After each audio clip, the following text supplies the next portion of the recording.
Good morning everyone. Have a nice day. Welcome to my channel. माझी सकाळची सुरुवात ही बाल्कनीमध्ये जाऊन होते, कारण सकाळचं दृश्य मन प्रसन्न करते. कारण त्यात नवीन दिवसाची ऊर्जा आणि ताजेपणा असतो. सूर्यप्रकाश, पक्षी आणि निसर्गाचे सौंदर्य यामुळे मन शांत आणि आनंदी होते. आणि तुम्ही बघू शकता की किती छान असं सकाळची सुरुवात अशा वातावरणात झाली तर दिवस तर मग चांगलंच जाणार आहे.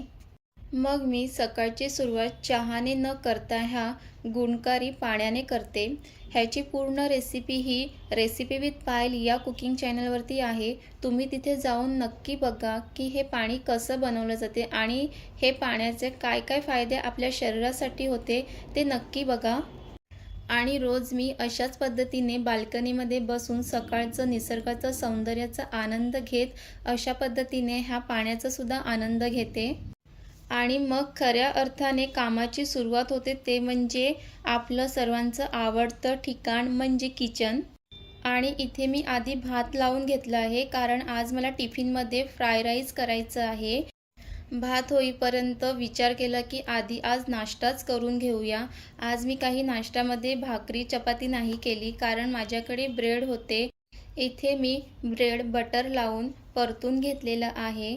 तुम्ही ब्रेड कशासोबत खातात ते नक्की कमेंट्स करून सांगा. इथे मी दुधासोबत ब्रेड खाणार आहे, कारण मला दुधासोबत ब्रेड खायला खूप आवडते. आणि रोज मी सकाळचा नाश्ता बाल्कनीमध्ये बसूनच करते, कारण मला तिथे बसून खूप आनंद मिळतो. आणि नाश्ता झाल्यावर मी लगेच फ्राय राईससुद्धा करून घेतलेलं आहे. आणि तुम्हालासुद्धा अशा पद्धतीचं फ्राय राईस करायचं असेल तर आपल्या रेसिपी विथ पायल या कुकिंग चॅनलवरती ह्याचीसुद्धा रेसिपी आहे, तिथे जाऊन तुम्ही नक्की बघा. मग मी नाश्ता आणि टिफिन झाल्यावर लगेचच भांडीसुद्धा घासून घेते, कारण मला बेसिंगमध्ये भांडी ठेवायला नाही आवडत. तुम्हालासुद्धा अशीच सवय आहे का नक्की कमेंट्स करून सांगा. आणि भांडी घासून झाल्यानंतर खरंच खूप आनंद होतो, कारण भांडी घासून झाल्यानंतर अर्ध्यापेक्षा जास्त काम झालं आहे असं वाटते. अशा पद्धतीने मी सर्व भांडी घासून घेतलेले आहे. इथे मी रात्री वाल भिजत घातले होते.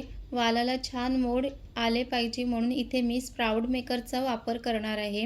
ह्याचीसुद्धा व्हिडिओ रेसिपी विथ पायल या कुकिंग चॅनलवरती आहे. नक्की जाऊन बघा की कशा पद्धतीने ह्याचा वापर केल्यामुळे कडधान्यांना मोड येतात ते.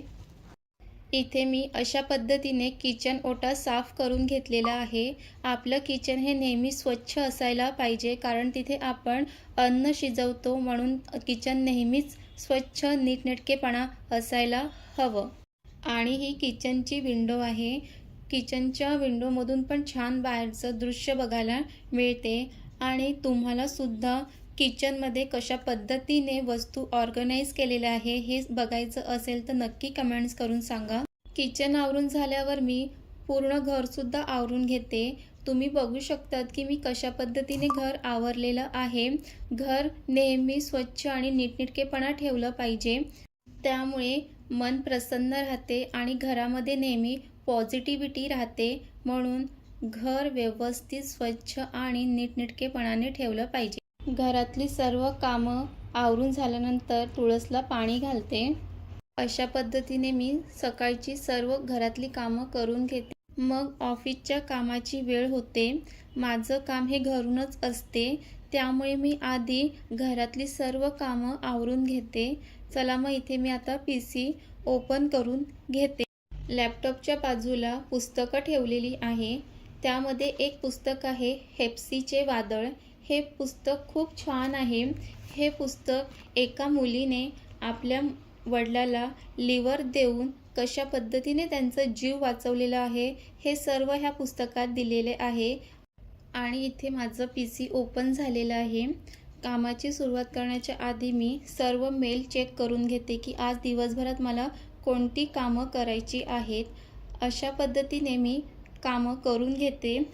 अशा पद्धतीने मी रोज सकाळी घरातली कामं आवरून घेते आणि मग त्यानंतर ऑफिसची कामं करते. आणि तुम्हाला माझ्या मॉर्निंग रूटीन कशी वाटली ती नक्की कमेंट्स करून सांगा.